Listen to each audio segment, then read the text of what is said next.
DoubleTake Diaries. What's going on? What's going on? What's going on with you? Welcome back. Welcome back. Welcome back. I know. Smooth. To another episode of Double Take Diaries. You already know who it is. It's Sinz.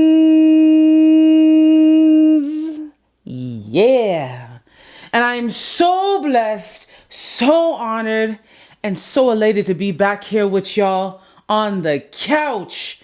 It is with a little bit of sadness in my heart because I know we've been unpacking a lot of Kanye's recent temper tantrums and rants online, and just really trying to get to the root of what is causing this erratic behavior. Now people have said all kind of things. He's looking for attention. He's trying to sell records. But at this point with his latest tweet, which I believe came out 14 hours ago, I think it's safe to say things we're concerned for Ye. We've always been concerned for Ye, but this more recent revelation, and I really want to be sensitive about his tweet and about the record. Despite, people saying, hey, the song isn't good, and despite people just being shocked by what the song is about, the context of the song, I really just want to strip back the layers of Kanye and just look at the person, who's clearly hasn't dealt with the loss of his mother very well, a person who's also mourning their artist, mourning their career, mourning everything they thought made them who they were. It's in Kanye's latest tweet, I'll read it here. He says, this song is called Cousins, about his cousin that was locked in jail for doing vile things to a pregnant lady. A few years after, Kanye goes on to say, he told him he wouldn't look at dirty magazines together anymore. Just in that first paragraph, it's like you don't expect to hear what you hear on the song. But just him detailing what this vile crime his cousin did toward, a pregnant lady, and to go from that to then saying he promised this same cousin, whom is younger than Kanye based off of the song and the lyrics and what he said here. He promised his younger cousin that they wouldn't look at dirty magazines together anymore. He goes on to say, perhaps in my self-centered mess, I felt it was my fault that I showed him those dirty magazines when he was 6, and then we acted out what we saw. Now, anybody that's dealing with SA or any children involved in SA is always a sensitive topic. It's always a very serious situation. And I'm not taking this lightly. I'm really not taking this lightly, though. For a moment, I thought to myself, I'm like, there's no way this man would say something like this, reveal something like this, lie about something like this for attention. Though I thought, hey, like, has he really gone off the deep end? Like, you know what I mean? Has he really lost all of his marbles? Like, is this a psychotic break? What is it that's going on? And I was talking to my partner, and we was really having a conversation about, these revelations from Kanye and these new tweets, and thinking, wow, like, this really explains a lot. And then it makes you think, like, what else has happened to him? He goes on to say his dad had Playboy magazines, but the magazines he found in the top of his mom's closet were different. He said, And then he goes on to say, my name is Ye, and I sucked my cousin's D till I was 14. I I there's so much that is alarming about this tweet. There's so much that is alarming. One, how young these children were.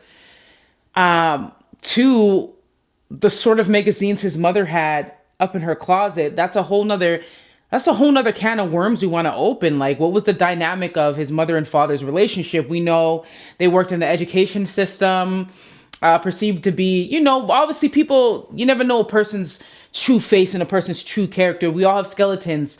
But it's interesting that he mentions that his mom, Miss Donda, had different kind of magazines. Like his pops had the Playboy, but his mom's had different magazines. And I think he's alluding to like G porn, if I could say.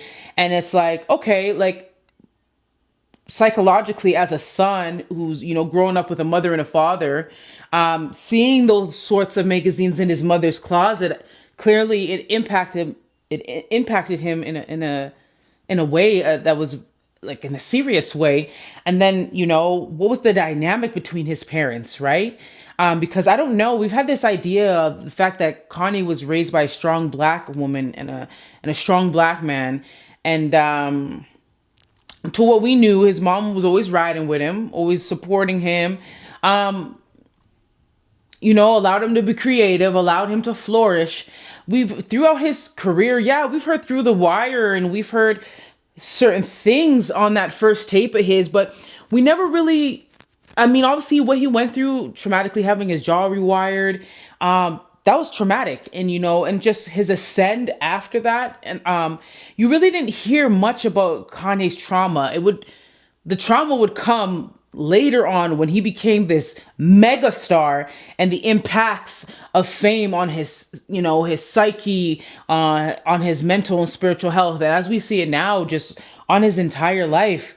And then, this cousin of his that is younger and at the time is 6 years old, and he's doing these things to him, acting out these things that he's seen in the G porn in his mom's closet. There's a lot to unpack, and I want to be super sensitive to, the conversation. Um, Man, yay, we are praying for you, really. Like, I can't see why someone would lie about something like this. And you know, I really think that we need to have a conversation about Kanye getting professional help. Um, the song, like, I was I was blown away, probably like the rest of you, when I heard this song. And I'm not gonna play it for copyright purposes. Like, I'm not gonna play it, but we're just gonna go on Genius. I'm gonna read some of the lyrics. Obviously censor what I need to. Verse one, he says, "Hanging with my cousin, reading dirty magazines. We seen some niggas kissing. We ain't know what that shit mean. Then we start reenacting everything that we had seen." He says that's when he gave his cousin head. He gave his cousin head. He gave his cousin head. He gave his cousin head. And I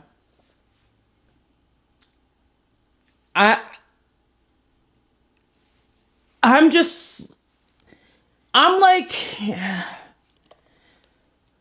there's so many questions I have. Like, what prompted him to like want to put this on a record in the direction he was going. He had it. The album was, the name of his album was World War III. That was the original, you know,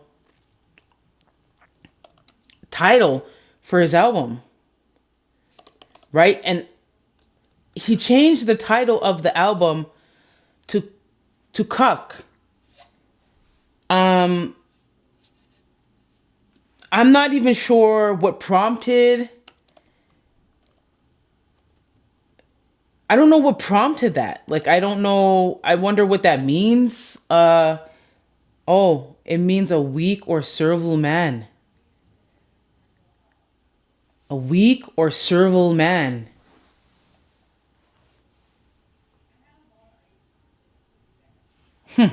I don't know where the switch comes from World War III and the types of songs we're getting on that to a song like Cousins.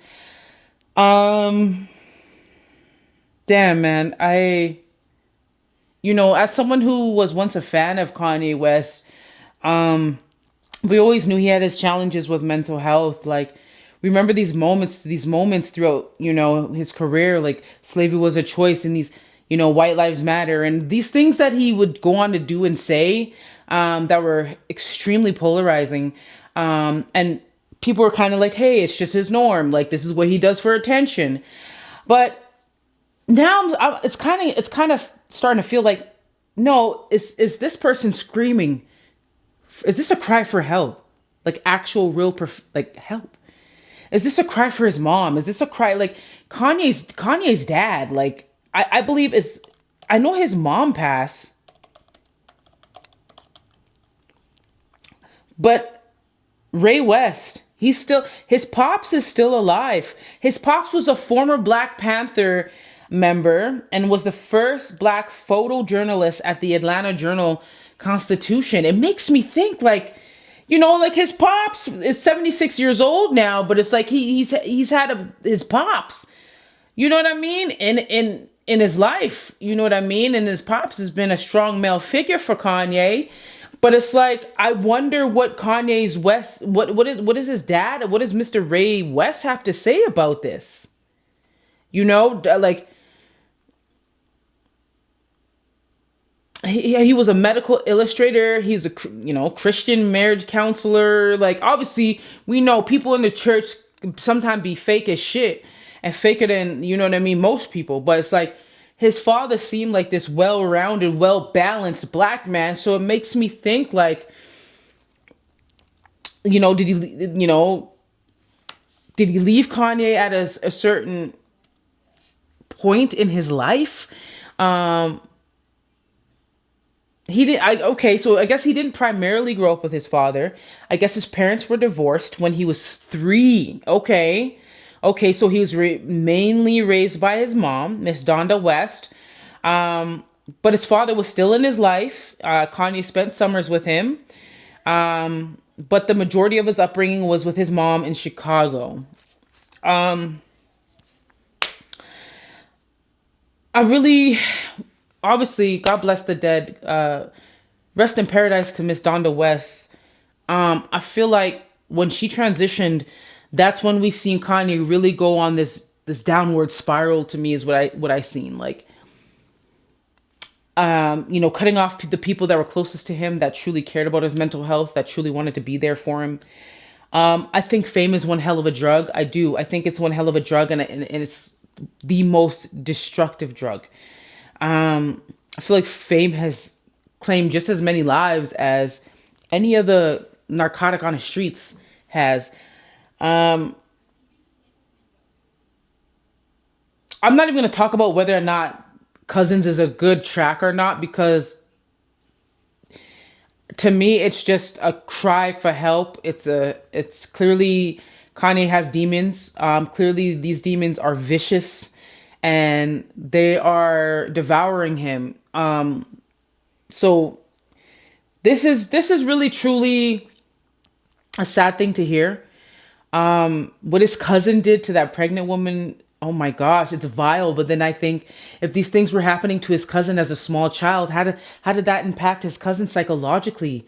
So many of our young boys and girls are go through this thing in the hood, and it's almost like a little quiet kept dark secret, but it's more common than it's not. And psychologically it's very damaging to our children.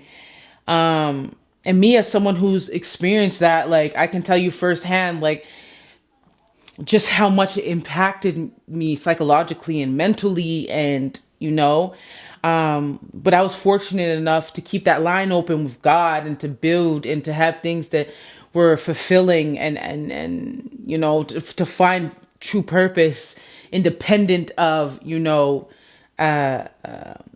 fame and people's attention and things like that, right? And so every day you're healing. So every day is a healing journey. But I think for someone like Kanye, who's been in the spotlight for as long as he has, he's in a very unique situation. I think to reveal this at this stage in his career, it's very telling. I truly believe musically it's over for Kanye. And not because Kanye is not talented, and not because Kanye doesn't make good music. I think it seems as though Kanye is checking out from the world. Part of me thinks, is someone else behind this? Is someone else controlling his pages? Is someone else? But I'm like, because I'm like, it's to me, this is that shocking to me. This is that shocking to me. Is someone, but he makes it very clear, and he posts videos that it is him, on X, tweeting and man, our prayers are just with Kanye West during this time. And honestly, I pray Kanye gets the help that he needs. I pray that his fans urge him to get the help that he needs. I pray Kanye just he gets off social media and just gets the help that he needs and reconnects with God and on a truly deep level. And man, with that being said, man, I thank you all for tuning in to another episode of Double Take Diaries. I know this one was heavy.